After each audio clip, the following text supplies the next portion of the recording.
Hello students, I am going to teach you chemical kinetics chapter number 4 in this video.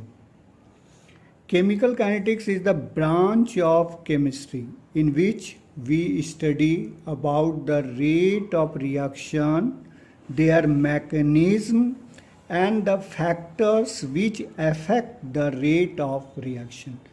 Chemical kinetics chemistry का वो branch है जिसमें हम लोग किसी केमिकल रिएक्शंस के रेट के बारे में पढ़ते हैं, उनका केमिकल रिएक्शंस के मैकेनिज्म के बारे में पढ़ते हैं और वो फैक्टर के बारे में पढ़ते हैं जो कि रेट ऑफ केमिकल रिएक्शन को अफेक्ट करता है, उस पर प्रभाव डालता है। तो यहाँ पे हम लोग केमिकल रिएक्शंस के 3 एग्जाम्पल हम लोग लेकर के देखते हैं। Let us take 3 example of chemical reaction. First है NaCl aqueous plus AgNO3 aqueous gives AgCl solid plus NaNO3 aqueous. जैसा कि हम लोग जानते हैं कि सिल्वर नाइट्रेट के घोल में जब हम लोग NaCl का जो सॉल्यूशन है उसको जैसे ही हम लोग उसमें ऐड करते हैं इंस्टेंटली AgCl का जो है वाइट प्रिसिपिटेट जो है बन जाता है, एकदम इंस्टेंटली, एकदम लगभग नो टाइम गैप, कोई भी टाइम का लैग नहीं है, कोई भी टाइम लैगिंग नहीं होता है। जैसे ही हम लोग जो है NaCl के सॉल्यूशन में सिल्वर नाइट्रेट के सॉल्यूशन को जैसे ही हम लोग ऐड करते हैं उसी समय जो है AgCl का जो है वाइट प्रिसिपिटेट बनता है, यानी क्विक रिएक्शन होता है। तो इसको हम लोग वेरी फास्ट रिएक्शन कहते हैं। सेकेंड जैसे एग्जाम्पल है जैसे डिकम्पोजिशन ऑफ N2O5। इसका जब हम N2O5 का जब हम लोग डिकम्पोजिशन करते हैं तो उसमें NO2 और O2 मिलता है। ये रिएक्शंस जो है this reaction is not too fast, not too slow, so it is called the moderate reaction. ये ना तो बहुत ही स्लो होता है ना तो बहुत फास्ट होता है, तो ऐसे रिएक्शंस को हम लोग मॉडरेट रिएक्शन कहते हैं। और जैसे तीसरा एग्जांपल हम लोग जैसे इसके पहले प्रीवियस वाले जो चैप्टर थे उसमें हम लोगों ने रस्टिंग ऑफ आयरन का केमिस्ट्री हम लोगों ने पढ़ा था। ये बहुत ही स्लो रिएक्शन होता है, rusting of iron. This reaction is too slow. Okay, तो यहाँ पर हम लोग इस चैप्टर में हम लोग जो है मॉडरेट रिएक्शंस का जो है हम लोग उसके रेट ऑफ रिएक्शन के बारे में, रेट के बारे में पढ़ेंगे। To talk about the reaction first and third, it would not be rational because it is very difficult to find the rate of such reaction. कोई तो हमारा इक्वेशन 1 जो है बहुत ही फास्ट है, कोई तो हमारा बहुत ही स्लो है, तो ऐसे रिएक्शनों का जो है रेट हम लोग को फाइंड करना बहुत ही मुश्किल होता है। So here we will discuss about only the moderate reaction in this chapter. Okay, अब हम लोग पढ़ते हैं कि रेट ऑफ रिएक्शन होता क्या है। रेट ऑफ रिएक्शन क्या होता है? तो rate of reaction can be define as the change in concentration of a reactant और प्रोडक्ट इन यूनिट टाइम। यानी किसी भी केमिकल रिएक्शंस में हम लोग ये स्टडी करने की कोशिश करते हैं कि रेट का मतलब ये है कि हम लोग ये जानने की कोशिश करते हैं कि पर यूनिट टाइम में जो रिएक्टेंट है या जो प्रोडक्ट है उसके कंसंट्रेशन में क्या चेंजिंग होता है। ओके, जैसे हम लोग एग्जांपल लेते हैं, जैसे कंसीडर ए हाइपोथेटिकल रिएक्शन हम लोग कोई मान लेते हैं, assuming that the volume of system remains constant. Okay, तो रिएक्टेंट गिव्स प्रोडक्ट। तो एवरेज रेट ऑफ रिएक्शन जो होता है, average rate of reaction R equal to minus delta R upon delta T। तो ये जो बिग ब्रैकेट में हम लोग जो R लिखते हैं इसका मतलब इसका कंसंट्रेशन ऑफ R है। कंसंट्रेशन ऑफ R को हम लोग इस तरह से बिग ब्रैकेट में ऐसे क्लोज करके लिखते हैं। ठीक है, आप लोग इक्विलिब्रियम चैप्टर जब 11 में पढ़े होंगे तो उसमें इस ब्रैकेट का इस्तेमाल हम लोग कंसंट्रेशन को डिनोट करने के लिए करते हैं। जनरली कंसंट्रेशन को हम लोग मोल पर लीटर में एक्सप्रेस करते हैं, या तो कभी कभी गैसियस केस में हम लोग जो है उसको ATM में भी एक्सप्रेस करते हैं। ओके, तो rate equal to rate of reaction, जो एवरेज रेट ऑफ रिएक्शन है वो इक्वल टू हम लोग लिखेंगे minus delta R upon delta T, equal to plus लिखेंगे delta P upon delta T. Okay, delta concentration of P upon delta T, और यहाँ पे माइनस लिखेंगे delta concentration of R upon delta T. यहाँ पे ये नेगेटिव साइन हम इसलिए लगाते हैं कि चूंकि टाइम के साथ जो है, as the time passes the concentration of reactants decreases but the concentration of product increases. So here we take the change of concentration plus change of reactant, change of concentration of reactant minus. Okay, as delta t tends to 0, अगर delta T tense to 0 हो जाए तो इसी का मैं जब limit लूंगा तो इसी को मैं इंस्टेंटेनियस रेट कहूँगा। Instantaneous rate equal to minus D R by D T equal to plus D P by D T. Okay, rate का मतलब होता है कि रेट का मतलब क्या है, रेट का रेट ऑफ रिएक्शन मतलब क्या है कि the change in concentration of reactant और product per unit time. Okay,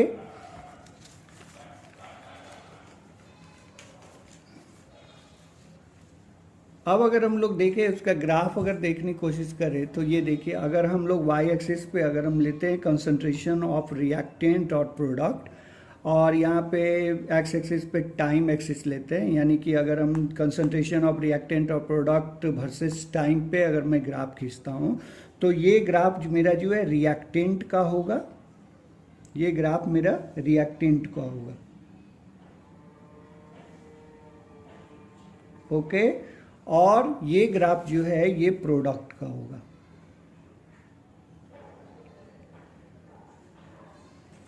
क्योंकि टाइम के साथ जो है कंसंट्रेशन ऑफ रिएक्टेंट धीरे धीरे डिक्रीज करता जाएगा, और टाइम के साथ जो है कंसंट्रेशन ऑफ प्रोडक्ट जो है वो इंक्रीज करता जाएगा।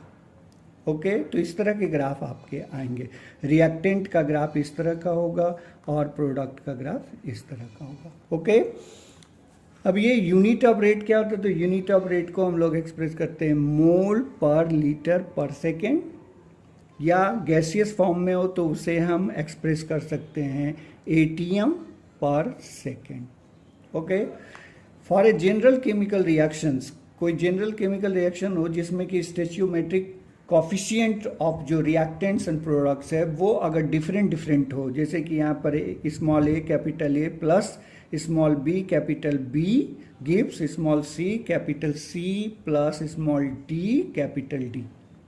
Okay, then rate equal to, तो हम लोग लिखेंगे average rate of reaction equal to लिखेंगे यहाँ पर जो जितना स्टोइचियोमेट्रिक कॉफिशिएंट होगा इक्वलाइज करने के लिए, रेट को इक्वलाइज करने के लिए हम लोग जो है यहाँ पर क्या करेंगे कि हर एक रिएक्टेंट या जो प्रोडक्ट है उसके जो स्टोइचियोमेट्रिक कॉफिशिएंट है उससे डिवाइड कर देंगे। यहाँ पर क्या लिखेंगे, चूंकि ये रिएक्टेंट है इसलिए लिखेंगे minus 1 upon A delta concentration of A upon delta T equal to minus 1 upon B concentration delta concentration of B upon delta T equal to plus 1 by C delta concentration of C upon delta T equal to 1 upon D delta concentration of D upon D T. Okay, similarly for the reaction, उसी तरह देखिए एक reaction है यहाँ पर 5Br minus aqueous plus BrO3 minus aqueous plus 6H plus aqueous gives 3Br2 aqueous plus 3H2O liquid.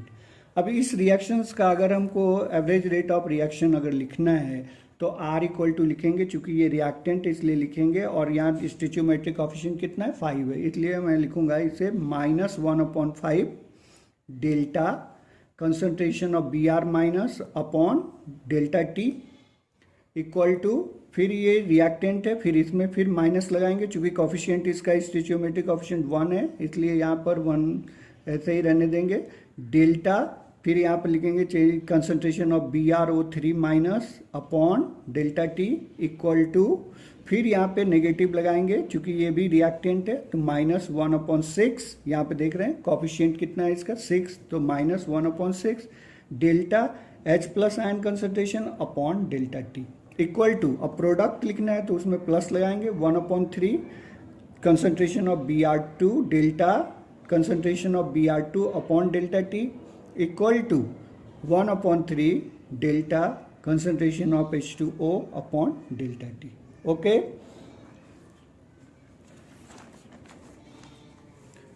जैसे इसी पर अब एक इम्पॉर्टेंट सवाल देख लेते हैं, एक न्यूमेरिकल है यहाँ पर कि the decomposition of N2O5 in CCl4 at 318 Kelvin has been studied by monitoring the concentration of N2O5 in the solution.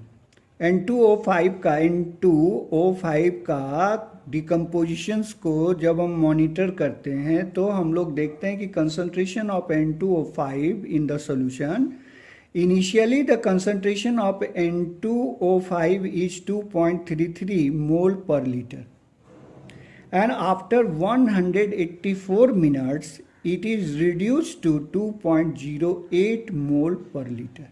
यानी मॉनिटरिंग जब करते हैं उसके सॉल्यूशंस का, N2O5 के सॉल्यूशंस का जब मॉनिटरिंग करते हैं तो उसमें हम पाते हैं कि इनिशियली जो कंसंट्रेशन है N2O5 का वो है 2.33 मोल पर लीटर और 184 मिनट्स के बाद उसका कंसंट्रेशन जो है चेंज होकर के हो जाता है 2.08 मोल per litre. The reaction takes place according to the equation 2N2O5 gas gives 4NO2 gas plus O2 gas. Calculate the average rate of this reaction in terms of hours, minutes and seconds. And what is the rate of production of NO2 during this period?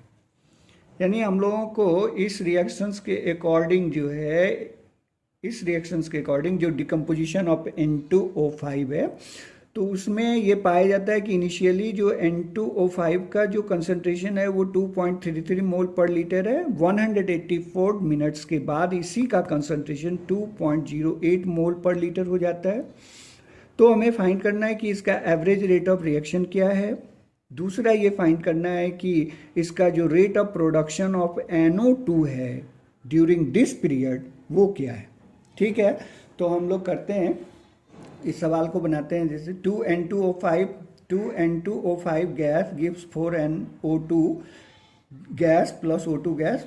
Average rate of reaction अगर मैं इसका लिखूं तो चूंकि ये reactant है इसलिए लिखेंगे -1/2 delta concentration of N2O5 upon delta T equal to plus में 1/4, चूंकि ये देख रहे हैं कॉफिशिएंट 4 है तो इसलिए यहाँ पे 4 से डिवाइड करना होगा, डेल्टा फिर change of concentration of NO2 upon delta T। यहाँ पे डेल्टा का मतलब, यहाँ पे डेल्टा लेने का मतलब है चेंज को रिप्रेजेंट करने के लिए हम लोग डेल्टा का इस्तेमाल करते हैं। ठीक है, इसको हम लोग पढ़ेंगे change of concentration of NO2।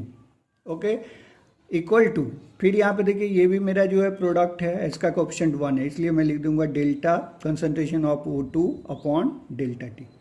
Okay, आप चूंकि देख रहे हैं कि यहाँ पर इन तीनों में से देखिए केवल मेरा इसके बारे में, इसके कंसंट्रेशन केवल दिया हुआ है, यहाँ पर कंसंट्रेशन सिर्फ इसका दिया हुआ है N2, इसलिए मैं रेट को फाइंड करने के लिए मैं इन दोनों टर्म को, इसी टर्म को लेकर के चलूंगा।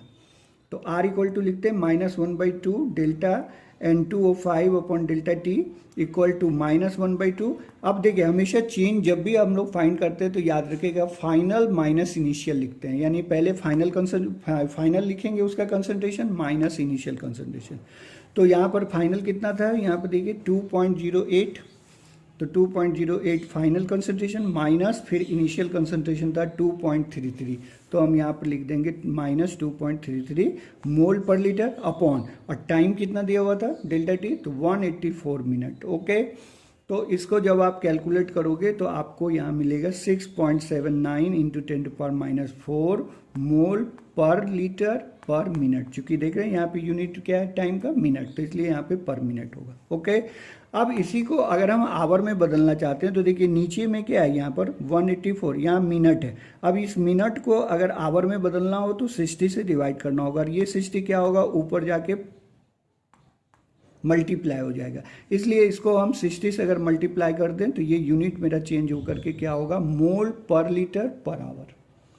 ओके, इसको सिंप्लीफाई करने पर 4.07 इंटू 10⁻² मोल पर लीटर पर सेकेंड आता है। ओके, और अगर इसी को अगर हम चाहते हैं कि पर सेकेंड में चेंज करना, तो ये मिनट को सेकेंड में बदलने के लिए क्या करेंगे, यहाँ पे 60 से मल्टीप्लाई करेंगे, यानी इसका मतलब ऑल ओवर यहाँ पूरे को क्या करना होगा, 60 से डिवाइड करना होगा। ठीक है ना, नीचे यहाँ पर 60 लिखना होगा, तो 60 से हम अगर इसको डिवाइड कर देते हैं, इस वाले को पर मिनट वाले को अगर 60 से डिवाइड कर देते हैं तो ये मेरा पर सेकेंड में आ जाएगा। ओके, चूंकि मिनट नीचे है इसलिए इसको सेकेंड में बदलेंगे, तो यहाँ 60 से मल्टीप्लाई करना होगा, डेनोमिनेटर को 60 से डिवाइड करना होगा, मल्टीप्लाई करना होगा, इसलिए यहाँ पर 60 मेरा डेनोमिनेटर के रूप में आएगा। ओके, तो यहाँ पे इसको कैलकुलेट कर देंगे तो आएगा 1.13 इंटू 10⁻5 मोल पर लीटर पर सेकेंड। तो आर इक्वल टू, ये तो मेरा निकल गया आर, ठीक है, मोल पर लीटर पर सेकेंड में भी आ गया, पर आवर में भी आ गया, पर मिनट में भी आ गया।